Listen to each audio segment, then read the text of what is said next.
किसी गांव के बाहर एक साधु रहता था। पीपल के पेड़ के नीचे किसी ने चबूतरा बनाया था, एक हैंडपंप लगा दिया था और उसकी धारणा थी कि पीपल के पेड़ के ऊपर ब्रह्म राक्षस रहता है। ब्रह्म राक्षस, लोग ब्रह्म को पाना चाहते, अब राक्षस कहां जाएगा। बड़ी विचित्र विचित्र मानंदी संसार में। तो महात्मा उसी पीपल के पेड़ के चबूतरे पर आसन लगाकर भजन भाव करता था और गांव में जाता था तो भिक्षा मांग लेता था और बनी हुई भिक्षा लेता था। किसी के घर में जो दे दिया खुशी से,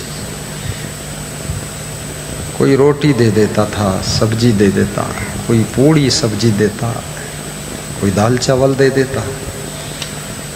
महात्मा बोलता कुछ नहीं था।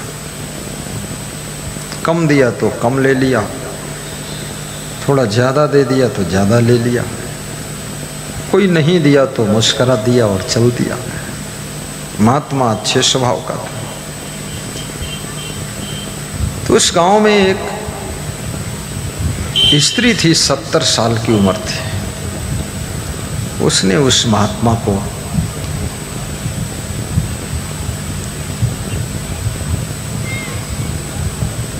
हलवा पूड़ी और सब्जी दिया। तो महात्मा सोचा इसकी श्रद्धा अच्छी है।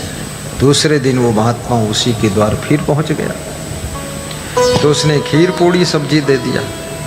तीसरे दिन फिर महात्मा पहुंच गया तो उस महिला ने महात्मा के लिए दाल चावल सब्जी रोटी दे दिया। चौथे पांचवें छठे दिन फिर पहुंचा तो उस महिला के मन में ऐसा हुआ कि ये बाबा तो मेरे पिंड पड़ गया, रोज आता है, इतना बड़ा गांव किसी दूसरे के यहाँ जाए। लेकिन याद रखना, महात्मा तो महात्मा है, भगवान भी उसके यहाँ नहीं जाता है। जिसके पास में प्रेम नहीं होता है वहाँ भगवान भी नहीं जाता। भगवान तो भगवान, महात्मा तो महात्मा, लेकिन एक कुत्ता भी उसके द्वार पर नहीं जाता है जिसमें सेवा का भाव, प्रेम भाव नहीं होता है। कुत्ता भी पहचान लेता है यहाँ ठीक नहीं है। रिश्तेदार भी उसके यहाँ नहीं जाते हैं जहाँ भाव नहीं होता है। पड़ोस से निकल जाएंगे बिना बताए, मोबाइल भी नहीं करेंगे। तुम्हें खबर मिलेगी तो फोन करोगे, अरे अंकल जी आप निकले थे, बताया नहीं, हमने देखा साइकिल पर जा रहे थे आप। अरे हाँ भैया थोड़ा जल्दी था इसलिए नहीं बताए, फिर कभी आएंगे। वो जानते हैं भाव तो है नहीं, फॉर्मेलिटी है, जाना ठीक नहीं। और बिना भाव के किसी के यहाँ जाइए मत। और अपनी जिंदगी का इतना बड़ा प्रभाव बनाइए, इतना सुंदर स्वभाव बनाइए कि आपके स्वभाव से, आपकी प्रभाव से लोगों के हृदय का भाव भी बदल जाना चाहिए, भाव भी बदल जाना चाहिए।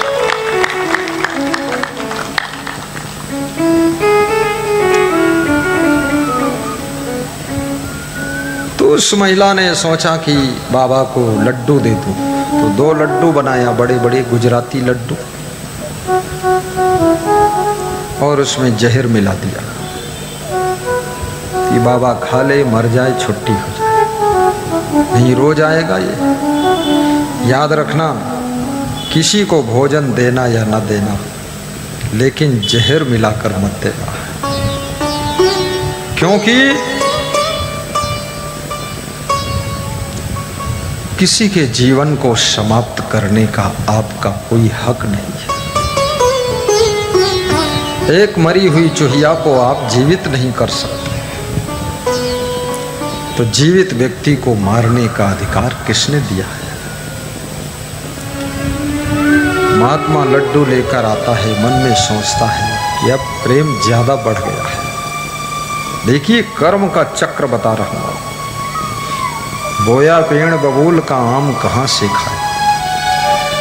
महात्मा पीपल के पेड़ के नीचे बैठ जाता है।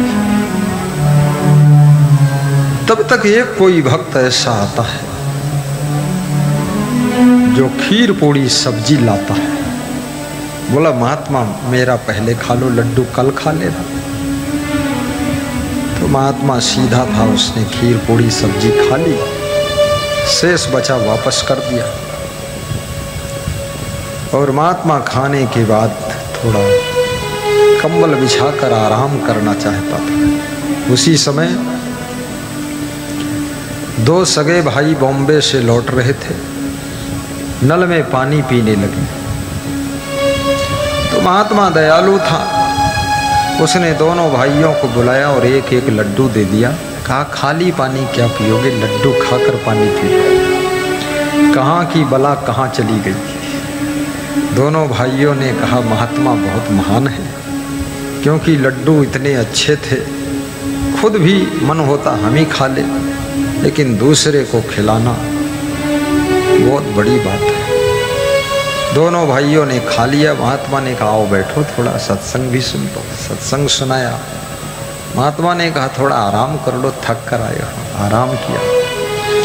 उन दोनों भाइयों ने आराम किया तो ऐसा आराम किया कि फिर कभी उठे ही नहीं। शाम हो गई, दोनों मर गए।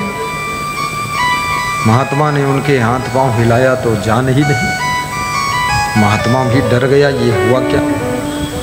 महात्मा भागता हुआ उसी स्त्री के यहाँ गया जिसने लड्डू दिया था।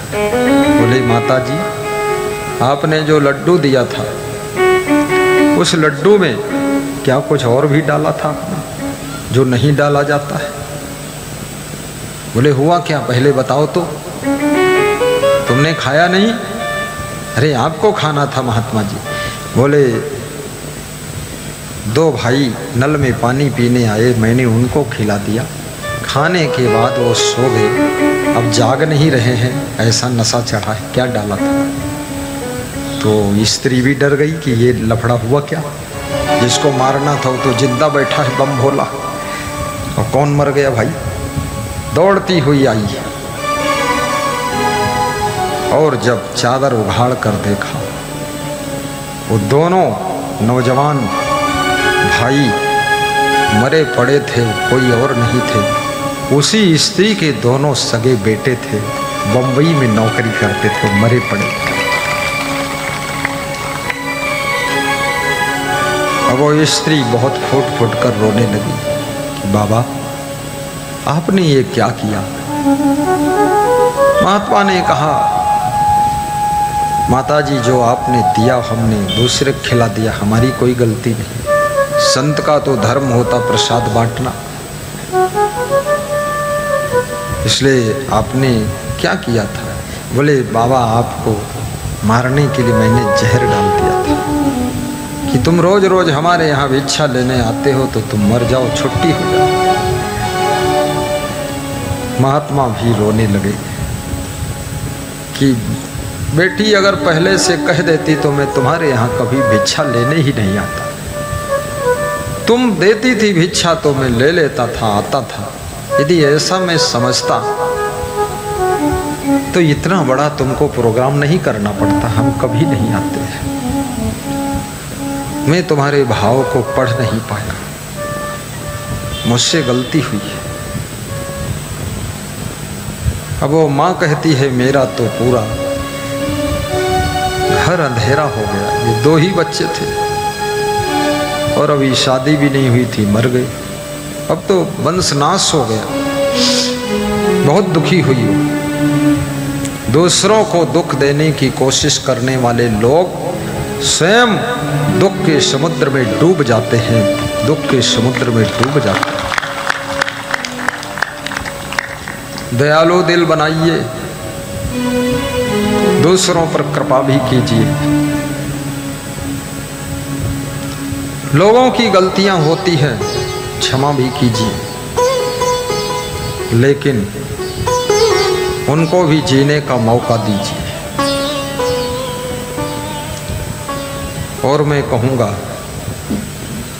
हर व्यक्ति को संभलने की जरूरत है।